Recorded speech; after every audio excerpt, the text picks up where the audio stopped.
I am not nervous, no. I feel like I'm genuinely excited about it, which sounds like one of those pop star-y things to say, but I really am. I've worked really, really hard on it. I kind of haven't made an album like with commercial success like as a driving force behind it, so I don't really feel like I've got anything to lose. I kind of know that it's gonna flop. No. No, not that it's gonna flop, but I don't. The songs aren't like hits, you know? It's meant to be like more like confessional, diary type stuff.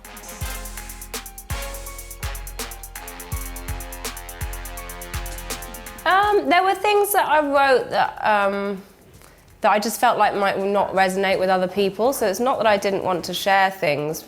There were things that I wrote for the record that didn't make it, but the reason they didn't make it is not because I think they were going too far, but more just because I felt like they wouldn't resonate with other people. So there were a few songs that I wrote about, you know, a situation I had with a stalker breaking into my house, but not everyone's had a stalker that's broken into their house. So it felt like maybe that wouldn't make sense to some people. So there's nothing that I've really held back on.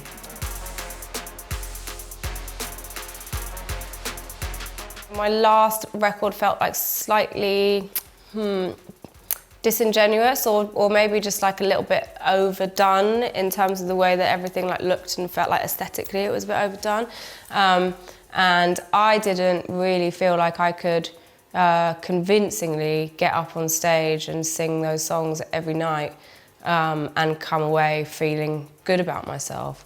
So I just, the intention was to write a record that I'm like is entertaining and real for me to go on tour with, because that's the bit that makes me the money. So I'd rather that was an enjoyable experience. I did the majority of the writing in my own studio in King's Cross this time around, whereas beforehand I've always like just flown off to LA and done like 2-week writing sessions with someone and kind of worked to the time constraints of whoever it was that I was working with, whereas this time around I kind of would go off. I wasn't putting like any pressure on myself to deliver a certain amount of stuff within a certain period of time. I also didn't have any communication with the record label either. So beforehand it would have been like, right, you know, we're going to spend 25 grand on sending Lily to go to work with so-and-so in LA, and it's, you know, if it was a 2-week session, then they'd probably want like 8 songs if I came back. So this time around I didn't want any of those pressures, so I just kind of, I'd go off, start things, bring it back to my studio and just work on things in my own space and time. Yeah, I mean, I was probably in the saddest space that I've been in ever, so it wasn't in that sense, but creatively, 100%, you know, it really feels like I just didn't ask anyone for their opinion. So I know that, you know, earlier on in the interview you said, you know, am I nervous about Friday and the release of it? Like, I'm not, because I know full well I haven't relied on anybody else's opinion to form this record. I know that I like it. That's the only reason it exists. And so, yeah, that's what's been important for me this time around.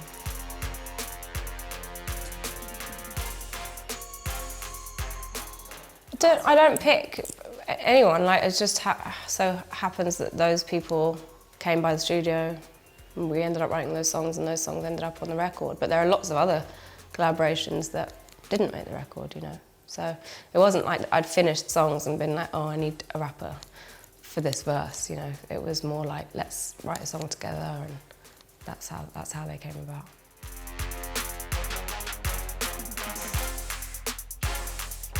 Yeah, actually, I think I probably do at the moment. I mean, it's different now. It's not, you know, I think, you know, 10 years ago, I don't think I'd be at the newsagents like waiting for stuff to like get delivered. But I think that this time round, you know, people generally, when they, you know, post something on their websites, they at me, so it turns up in my mentions. So it's quite unavoidable. I'm a total Twitter addict, and I'm on there for 5 hours a day, so it's inevitable I'm going to come across some reviews. It's nice, and then amongst all the abuse. Hey.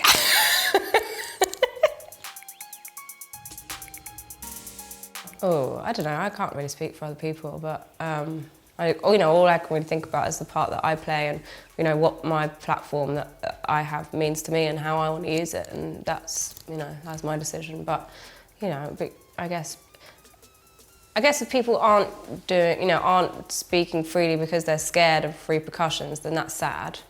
But I would never say, it's your responsibility to talk about these things, because it's each to their own, isn't it? I think it's terrifying, especially as a mother of girls.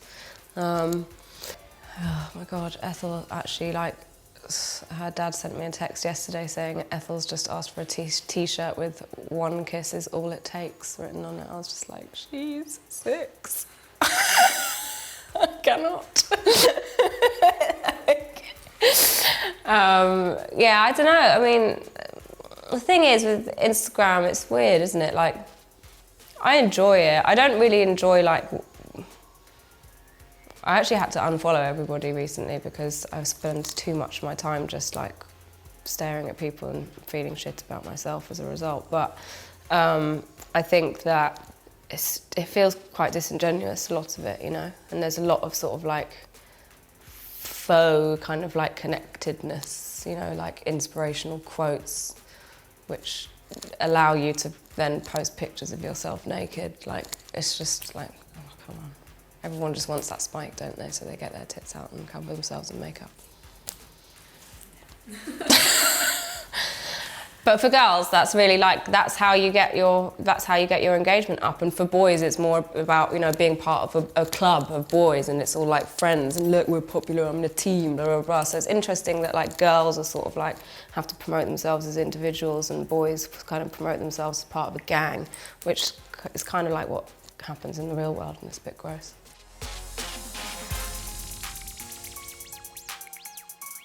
I don't think that it's not I don't think it's I want to be perceived in any particular way. It is me, I've been really, really isolated over the past 4 years, going through a divorce and having my stalker and, being a single mum. I haven't been socialising much. So this album really is my best friend. It's who I've done all my talking to.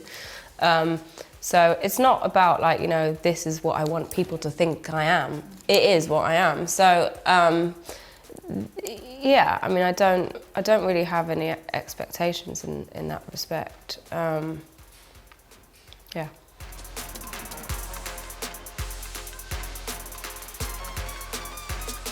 Yes, I think people, I think that the title of the album is open to interpretation. So, if you are a Daily Mail reader that thinks that everything I do is awful, then, she's got no shame.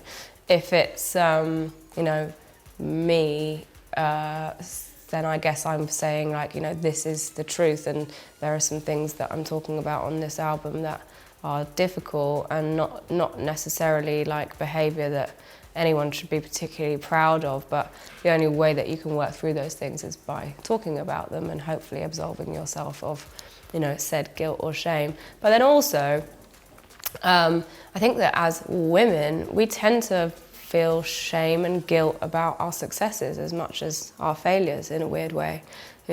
So often I've read articles about, the man behind Lily Allen, or the man behind Amy Winehouse, the man behind Adele, or, it's always the A&R people at the record company who are the real brains behind the operation. And, that rubs off on us and makes, it took me a while to be actually, this is my shit. So as much as it's absolving myself of shame associated with negative things, it's also about absolving myself of shame associated with positives.